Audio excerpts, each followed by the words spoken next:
What's up guys, this is the Murad from freedesigntuts.com, and in this video I'm gonna talk about personas in Affinity Designer and Affinity Photo.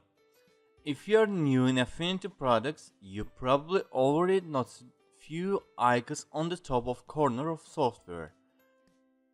In this tutorial, I'll break down what's the personas and how you can use them. Personas are useful feature that giving you ability to control software interface based on your project. You can change personas depending on what kind of work you are doing right now and what kind of tool you are using. When you are changing persona interface and toolbar changing, each persona has tools on toolbar that are unavailable in other persona toolbars. Both product Affinity Designer and Affinity Photo has personas, but they are different, as each software inherits for different purposes. Here I'll explain you how you can use different personas. First, let's take a look to the Affinity Designer personas. Here we have three different personas. First one is the Draw persona. This is the default persona for Affinity Designer, and this persona inherits mainly for vector drawing. With this persona you can create, modify, and do everything what you are doing with vectors.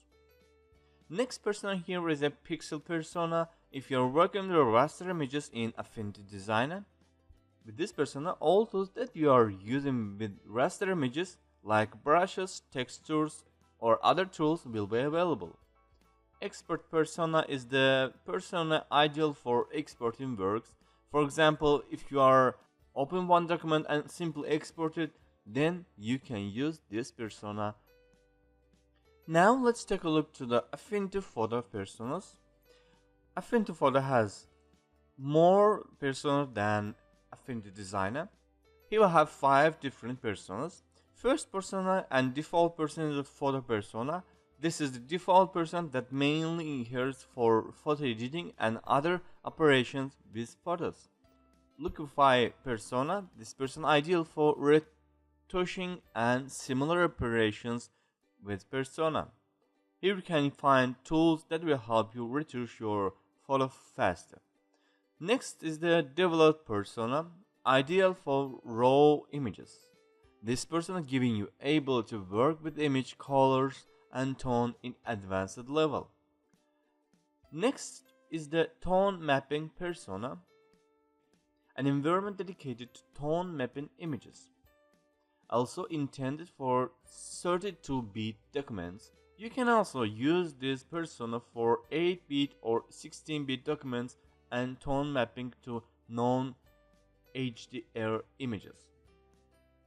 Well, as in a Affinity Designer, last persona here is the expert persona that you can use export your images faster. Well, if you are Photoshop or Adobe Illustrator user, then probably you know what's that, because in Photoshop it calls layouts.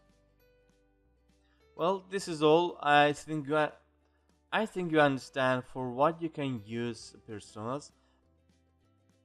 If you like, please subscribe to the channel and don't forget to visit to freedesigntuts.com for more design tutorials and useful materials. Bye for now.